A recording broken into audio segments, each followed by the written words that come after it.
जय मसीह की। स्वागत है आपका भक्ति वचन पर दूसरे थिस्सलुनीकियों के तीसरे अध्याय के अध्ययन में। आज इसका तीसरा दिन है और आज हम वापस से पद 6 से 12 पर ही चर्चा करने वाले हैं। आपको याद होगा कल हम बात कर रहे थे काम न करने के, काम में व्यस्त न रहने के खतरों के बारे में। आज हम बात करेंगे काम के मूल्यों के बारे में। क्यों काम करना बहुत ही आवश्यक है। पौलुस यहाँ 2 कारण बता रहा है। एक कारण है जो शायद मेरे लिए काफ़ी है, आपको और मेरे को काम करना चाहिए क्योंकि यीशु मसीह ने ऐसा आदेश दिया है। देखिए पद 12 में पौलुस कहता है, हम ऐसे लोगों को प्रभु यीशु मसीह के नाम पर यह आदेश देते हैं और उनसे अनुरोध करते हैं कि चुपचाप काम करते रहें और अपनी कमाई की रोटी खाएं। ध्यान दीजिए, यह एक आदेश है, यह कोई सलाह नहीं, यह परामर्श नहीं है, यह आदेश है। यह आदेश है सीधा परमेश्वर के वचन से। हमें आदेश दिया गया है कि किसी पर आश्रित न रहकर हम चुपचाप काम करते रहें और अपनी रोटी कमाकर खाएं। आदेश है, उतना ही काफ़ी है। वैसे आप अगर ध्यान दें तो 2 तरह के आदेश आपको मिलेंगे। एक जहां पौलुस बोलता है प्रभु आदेश दे रहे हैं, कहीं कहीं के पौलुस बोलता है मैं आदेश देता हूं। दोनों में क्या अंतर है? जब वह बोलता है प्रभु आदेश देते, इसका मतलब वह बोल रहा है जो यीशु मसीह ने कहा था या उसने यीशु मसीह को कहते हुए सुना था, किसी और से सुना था।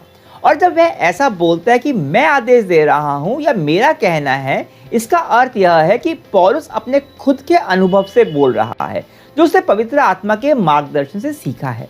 पर ध्यान दीजिए, महत्वपूर्ण यह है कि पौलुस लिख तो रहा है पर प्रेरणा पवित्र आत्मा की है।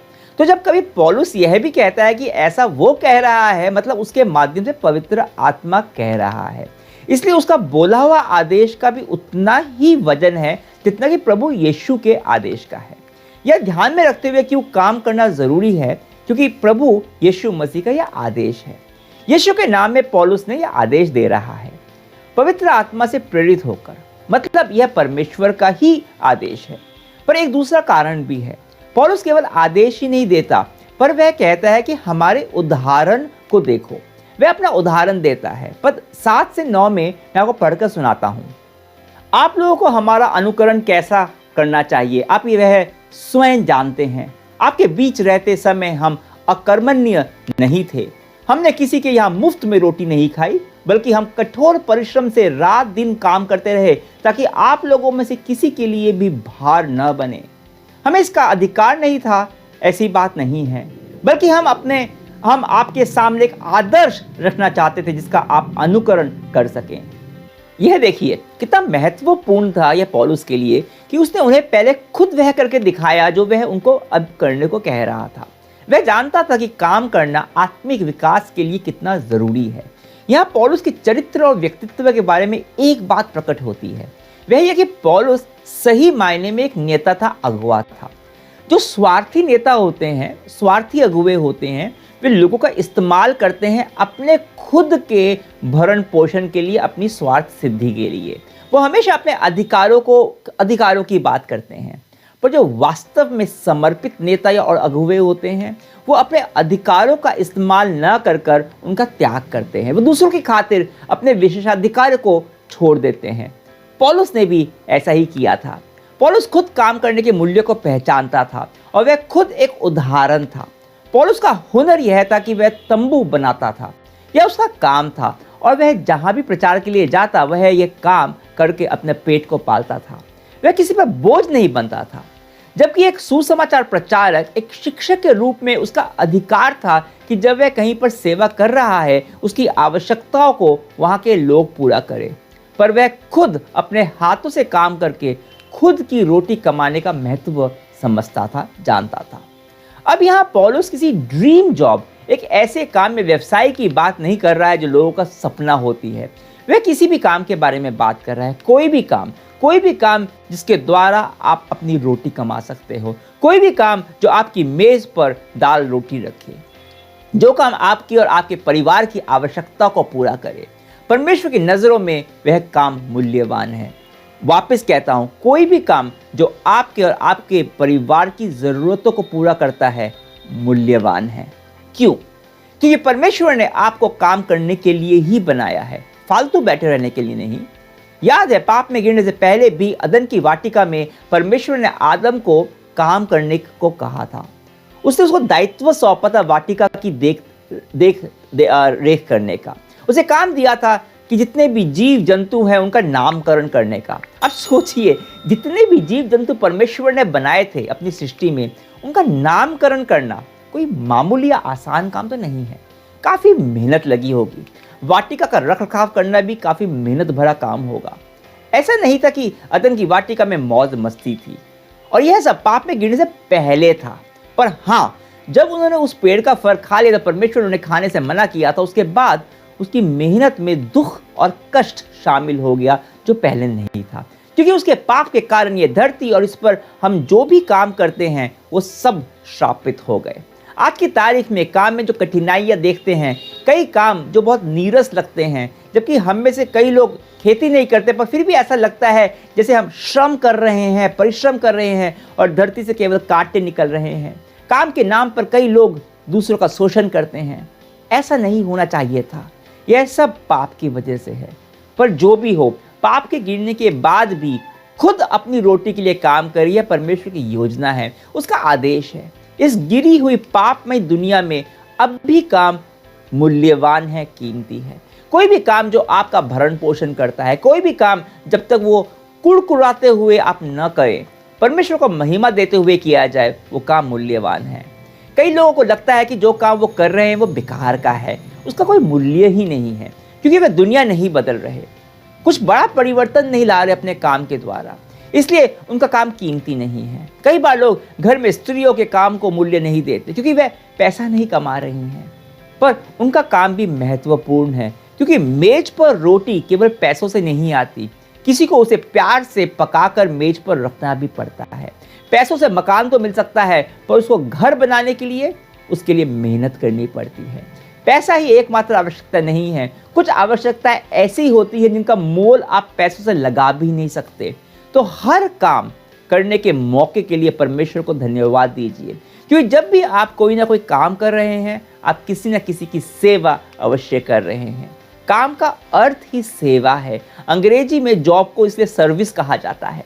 जब आप काम करते हैं तो किसी और को रोटी मिलती है, जब आप अपना काम करते हैं तो किसी और के घर में बिजली रोशन होती है, जब आप काम करते हैं तो दूसरों को साफ सुथरी सड़कें मिलती हैं, रास्ते मिलते हैं। हर काम एक दूसरे की किसी न किसी आवश्यकता को अवश्य पूरा करता है, और इसलिए हर काम परमेश्वर की नज़रों में मूल्यवान है। और जहाँ तक बात आती है दुनिया बदलने की, एक यीशु विश्वासी के रूप में वह मौका आपके पास हर समय है। आप जहाँ भी काम कर रहे हैं, कुछ भी काम कर रहे हैं, आप किसी न किसी व्यक्ति को प्रभावित कर रहे हैं। चाहे आप उनको अपने सामने देख नहीं पा रहे, पर आपके पास एक मौका है उनके लिए प्रार्थना करने का। दूसरे लोग आपकी काम के प्रति आपकी ईमानदारी और निष्ठा को देखकर परमेश्वर को जानेंगे, उसकी महिमा करेंगे। तो कोई भी काम जब आप परमेश्वर को महिमा देते हुए ईमानदारी और निष्ठा के साथ करते हैं, वह मूल्यवान होता है। इसलिए पौलुस कह रहा है, मैं तुम्हें आदेश देता हूं कि चुपचाप काम करो। चुपचाप का यहाँ अर्थ यह है कि बिना कुड़कुड़ाते हुए परमेश्वर को महिमा देते हुए काम करो, क्योंकि जब आप ऐसा करते हो तो आपकी इज्जत होती है, आप एक इज्जतदार जीवन जीते हो, और केवल यही नहीं, आप दूसरों के लिए उदाहरण भी बनते हो, जैसे कि पौलुस खुद था। याद रखिए, जो उदाहरण बनता है उसका अनुकरण लोग करते हैं, क्योंकि वह आपके जैसा बनना चाहता है। मैं आपसे यहाँ कुछ स्पष्ट कहना चाहूँगा, केवल आलस या काम ना करना समस्या नहीं है यीशु मंडली में। बहुत सारे लोग हैं जो काम तो करते हैं अपने काम को लेकर वो हमेशा कुड़कुड़ाते रहते हैं, वो अपने काम से खुश नहीं हैं। और कुछ है जो काम में ही घुसे रहते हैं, क्योंकि उनको लगता है कि उनका काम ही उनको संपूर्णता दे सकता है। उन्हें लगता है उनका काम ही उनकी पहचान है। पर यह दोनों ही काम के प्रति गलत रवैया है। काम आपको परमेश्वर से दिया गया सेवा का मौका है, और उसे धन्यवाद और स्तुति देते हुए एक उपासना के रूप में करना चाहिए।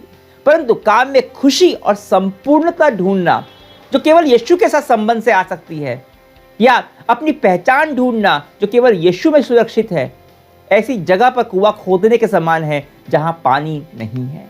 क्योंकि बिना यीशु मसीह के द्वारा परमेश्वर से रिश्ते के किसी भी अन्य चीज में खुशी या संपूर्णता की खोज करना ऐसा है जैसे कि आप घोड़े को गाड़ी के आगे नहीं पीछे बांध रहे हो।